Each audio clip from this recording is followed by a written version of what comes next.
Lueroi's Pokemon Black and White 2 walkthrough, Part 40. What's going on, guys? We're still here with Bianca in the Reversal Mountain, about halfway finished. And I'm actually going to stop in this little room down here because Bianca seems to be a little bit intrigued by it. And she is doing some research here in the Reversal Mountain, so we'll help her out a little bit by showing off this little cool room. And when she gets in here, she's going to stop for a little bit and be like, what is this place? It feels very strange. And she's going to figure out that this is actually the lair for the legendary Pokemon Heatran. Yeah, the Pokemon with magma-like blood flowing through it. How intense is that? If you make Heatran bleed, it's just going to have lava spill out of it. But yeah, let me turn on my Dazzling Machine. Yeah, no hidden items in here, unfortunately. But if you bring back the Magma Stone from Route 18 later on in the game, you can actually encounter Heatran in that room, so... yeah, that's where Heatran supposedly goes to cool off from Stark Mountain. Like, yeah, I'll just go into the Reversal Mountain where there's like a volcano erupting. Just go cool off in there. Like, what do I care? I have magma blood flowing through my body. But yeah, that's really all you have to do in that little area. There's nothing to do there now. Bianca just notes it, so you can come back later in the game. So yeah, we'll just continue along going forward here with Battle Girl Chan. Must be related to Jackie Chan, so of course she's got all fighting-type Pokemon. But yeah, this is actually a triple battle, so... yeah, you get a triple battle and a rotation battle in here. And this actually works out pretty well because we've got all fighting types and I have a psychic and a flying on my side. So yeah, we'll use extra sensory with Voodoo, Shadow Ball, and I'll go with an Air Slash on Avian.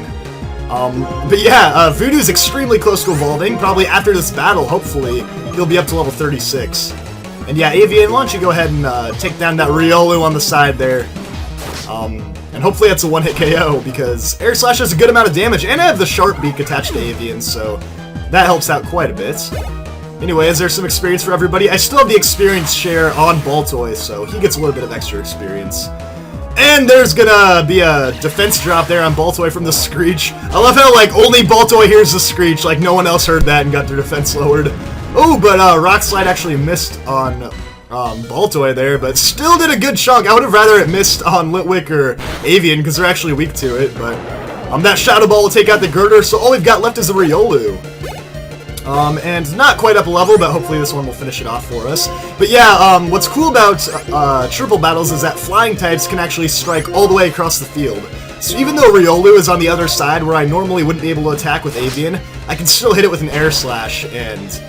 knock it out just like that, so there we go. And I got a critical hit, so that's pretty nice. And yeah, Voodoo did it! Finally level 36! I feel like I've been waiting so long to get him up there. And check out the stats right there. 53 in defense, 60 in special defense, about low 40s for my attacking stats, so we'll see how much those get boosted up. Hopefully quite a bit. And she couldn't pick a target to focus on. Yeah, that's because all my Pokemon are better than all yours. What you gonna do about it? But here we go. We're finally gonna evolve our Baltoy. And Baltoy is such a ridiculous looking Pokemon, so now we're actually gonna get something completely awesome with Claydol. And yeah, I'm super excited. You have to wait a long ways to get Baltoy evolved into Claydol, and it's kind of a long wait because Baltoy doesn't have that great of stats, but now that we've got a Claydol, we've got some awesome defenses on our side. So yeah, there's Claydol with all those eyes all the way around its head, and he learns Hyper Beam at level 36. Obviously a really powerful normal type move, it's a special attack, but I'm actually going to pass on it. The downside to Hyper Beam is that after you use it, you have to recharge the next turn. So essentially you only get to do like, you know, one big shot for 2 turns. So it's not quite as good as it seems on the outside, but yeah, I'll just pass on it. I like the moves I have better. And now that we have our Claydol evolved, I'm sure we can take off the experience share. And let's actually go ahead and put the leftovers on Claydol, because Claydol is pretty much my best defensive Pokemon. And I know I have the leftovers in here somewhere. Yeah, there it goes. And I love how the little picture for just like an apple that's like completely eaten.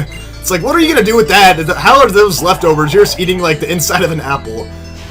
But yeah, we'll put that on him. And look at that, 100 special defense, 89 defense now. And my attack and special attack are over 60, so some big time stat boost there from Claydol. And I'm actually going to keep Claydol up in the front because I kind of want to use him. I feel like I haven't used the Claydol in ages. But there's TM69, giggity giggity, Rock Polish right there. Yeah, a rock type move that boosts up your speed 2 levels in the same way as agility. Only a lot of rock types can learn it, unlike agility. Up there you've got a revive, so yeah, definitely a lot of good items if you go down on these dead ends over here. But yeah, that's actually is a dead end right here. After you defeat that girl, there's nothing really going on. But you actually Ooh, repel's wearing off. You actually can keep on finding hidden items. Pretty much all of those little pillars that you see coming out of the ground, you should check, because most of them actually have hidden items on them. But yeah, now that we're done with the southern side of the cave, we're going to go back up to the northern side, and that's where you can actually advance through it, so... Yeah, like I mentioned in the last video, this whole bottom area is pretty much optional. You don't have to do it. The only cool thing over there is that you get to see Heatran's lair, but kind of worthless if you don't have the Magma Stone anyways, so... If you're just going for speed, come up on this trail and then go all the way over to the east side, and we've got a double battle, so... Yeah, time to fight alongside Bianca with my clay doll. And she's gonna knock me down with mountain power! Yeah, nice, mountain power. I may be a backpacker, but I'm also a treasure hunter! Well, you may be a treasure hunter, but you're also just a backpacker. But yeah, here we go, double battle with the hiker and the backpacker. And this shouldn't be too hard, since we've got Musharna on our side again. And yeah, like I was saying before, I feel like I haven't used a clay doll on my team in forever. I probably have to go back to the Ruby and Sapphire days before I've actually used one on my team. And what I wonder is, like, what does clay doll actually see? He's got all these eyes circling around his head, so does he just, like, have a complete 360-degree angle vision of everything? That's gotta be awesome. But yeah, my extra sensory should be able to almost knock out this Golbat. And yeah, clay doll actually has way better attack and special attack than he did as a Baltoy, obviously, but still, clay doll doesn't get the greatest attacking stats in the world. He's mostly defensive-based, which I still like.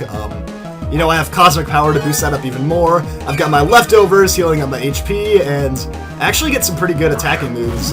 Pretty certain I'll learn Earth Power, and I already have extra sensory, so I'm pretty set with Voodoo right now. Pretty nice to get him fully evolved.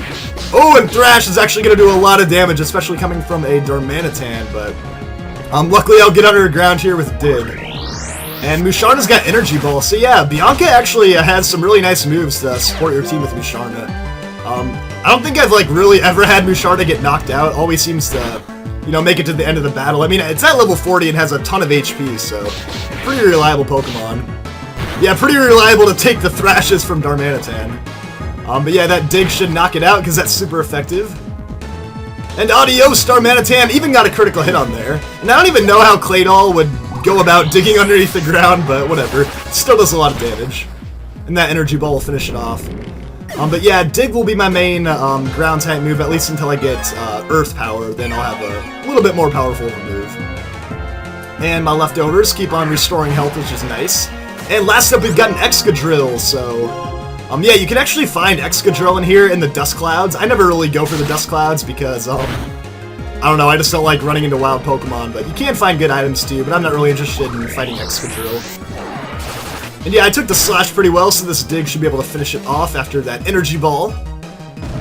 And bam! Coming up with a Dig! And that's... should be able to finish it off. There we go. Excellent. Alright, so it's good to see what clay doll's made of. Got some pretty good power. Packing in his punch right there. Alright, yeah, she missed her chance for the elusive treasure called Victory, because you're just a backpacker. You're never gonna find treasure. Anyways, yeah, my Dowsing Machine is, well, that item was already there anyways, a PP Up, but my Dowsing Machine is telling me there's a hidden item somewhere. But PP Up's actually a really nice item to have regardless, so be sure to grab that. And it looks like we have another double battle, but this is the Ace Trainer, so, you know what, let me take out clay doll. He's been doing pretty good leveling up. Kind of accomplished all I want to with him, so let's go ahead and put up Avian. Avian's actually pretty low on levels, so about time to change that with these Ace Trainers right here. Yeah, Pointy Stones. Yeah, all the Pointy Stones I'm finding have hidden items on them. Alright, so we got another double battle. And this guy's talking about facing the last two gym leaders, so he must be pretty legit if he's got his eye on the 7th and 8th gym badge. But yeah, this is actually a pretty long stretch in the game in between the 6th gym badge and 7th gym badge. You have a lot of work to do, but it's actually a good thing because there's a big jump in power from Skyla to the next Dragon-type gym leader, Drayden, so... Yeah, and we've got a Vibrava here, which is a Dragon and Ground type, speaking of Dragon-type gym leaders, and also a Grumpig, so... let's go ahead and just use Fly, that should work pretty well, and hopefully Musharna brings out its Shadow Ball to take down Grumpig over there. Oh, and good thing I was flying up for that Power Gem, because I don't really like taking Rock-type moves, especially not special attacking Rock-type moves. But yeah, Grumpig has a lot of good special defense, so I'm not surprised it lived that hit there. But that'll knock it out, so the Psychic Pig is going down, and looks like a Dragon Breath from Vibrava. Vibrava's a really cool Pokemon. It just takes forever to get into a Flygon, but it's definitely worth it once you get up to level 45, because Flygon is one of my favorite dragon types ever in any game. It's pretty awesome. But next up we got a Drifblim, so yeah, let's just keep attacking here. With Fly, so that seems to be working pretty well. And, ooh, Stockpile! Yeah, that's an annoying move. It boosts up defense and special defense.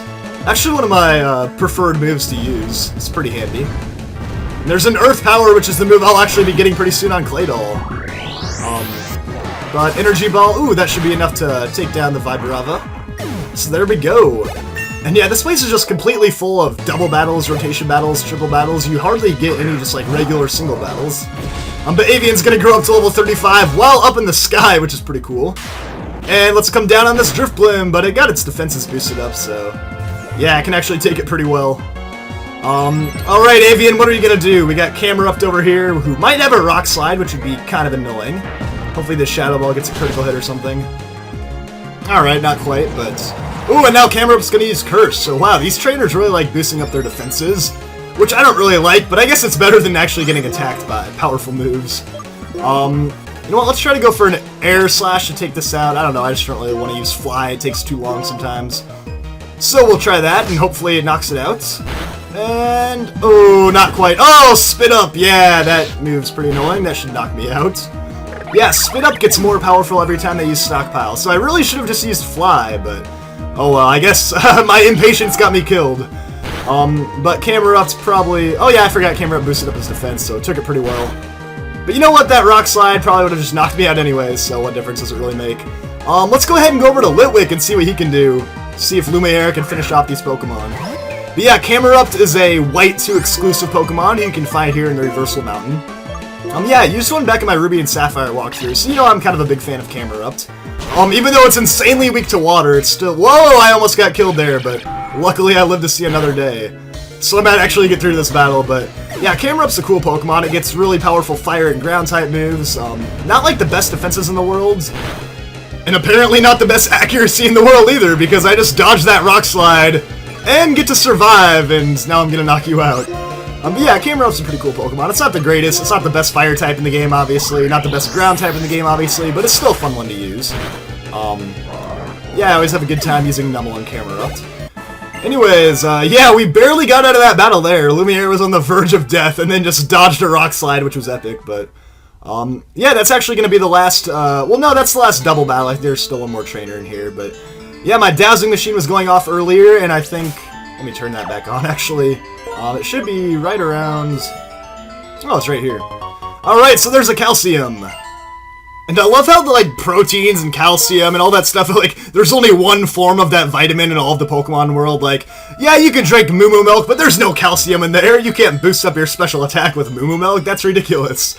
But yeah, anyways, once you find this dude at the very end, he will give you the TM for False Swipe if you have seen all the Pokemon that can be found in the Reversal Mountain area. So, actually, by fighting the trainers, you get to see most of these Pokemon, but... one Pokemon that you can't find in trainer battles is Trapinch, so that's probably the one that you're missing out on if you're like one short of filling up the Reversal Mountain habitat list, but I'm not really too worried about it. I haven't found Trapinch either, I guess. There's an Elixir, by the way. Way too obvious, sticking out of those pointy stones, but yeah, I'm not really too interested in the TM for False Swipe regardless, so I don't really care too much. But before you leave, be sure to check out this area down here, more hidden stuff like Water Gems, which are actually pretty nice to get. And we've got one last Pokemon Ranger down here. So, I guess I'm gonna let Pinsir fight, because Pinsir hasn't really done anything for a while. And, yeah, I think he's just itching to get in on the action, so let's grab this item too. And it's a Toxic Orb, which will, poison your own Pokemon if you put it on it, so... Yeah, it seems kind of ridiculous, but can actually be kind of useful if you know what you're doing, you know, if you have the Guts ability or something. But anyways, yeah, let's get this battle going. One more before we get out of Reversal Mountain. And yeah, what I like about Reversal Mountain is that, it's only like as long as you want it to be. You can get out of here really quick if you don't want to mess around with the whole cave, but at the same time, you can go explore more on your own and get more experience, which is pretty nice. You're not forced to, you know, go through a bunch of HM mazes and use Flash and all that nonsense. But yeah, we've got a Watchog here who's, you know, getting less and less intimidating as the game goes by. Can't even hit me with a Hyper Fang there, but... Yeah, Watchog's one of those Pokemon that right when you start seeing them in the game, they're actually, like, kind of threatening, but as the game goes along and your Pokemon start to evolve and get more powerful, they're just like, whatever. Yeah, here's another Watchog, let's knock this out quick. And here's another Grumpig, so let's go ahead and use an X-Scissor, that's super effective. And we'll take this thing out. Yeah, anyone trying to get some pork for dinner? Because we're taking down Grumpigs. With some milk, too. Yeah, they have Moo milk. Why do they have, like, Grumpig milk? I don't even know what they call it. Grumpy milk. Yeah, no calcium in it, though. Alright, Slayer's gonna get up to level 36, which means I learned Thrash. Now, Thrash is an awesome normal-type move. It's extremely powerful, 120 base power. The only downside is that after you use it for a few turns, you get confused, but... You know, normally you just knock out all the Pokemon before that happens anyways, so I'm gonna get rid of Revenge, which I don't really use all the time, but it's a pretty good move, but honestly, in a few levels, I'll be getting a way more powerful fighting-type move, Super Power, and that's probably what I'll rely on. Anyways, we're gonna get a Person Berry right there, which is pretty nice, but yeah, Thrash is a lot more powerful than Strength for a normal-type move, and I normally don't like having two normal-type moves. Yeah, I normally don't like having two normal-type moves normally, you know, that's just normal for me to not have two normal-type moves, but in this situation, I'll hold on to those moves right now. I might get rid of Strength and put it on someone else, we'll see. But yeah, this is actually the last room in the cave, and we're gonna ignore that dust cloud and continue our journey out, and really quickly, I guess we got nothing in the Dazzling Machine. But this is actually the exit to Undella Town, under the umbrella Undella. But actually, Bianca says she wants more research to do, so she's gonna go back. And I don't really know what she wants to find. I actually explored every inch of Reversal Mountain. Like, you don't have the Magma Stone, there's nothing for you to see, but I guess that just leaves me to go explore Undella Town on my own in the next video, so I'll see you guys all on the other side.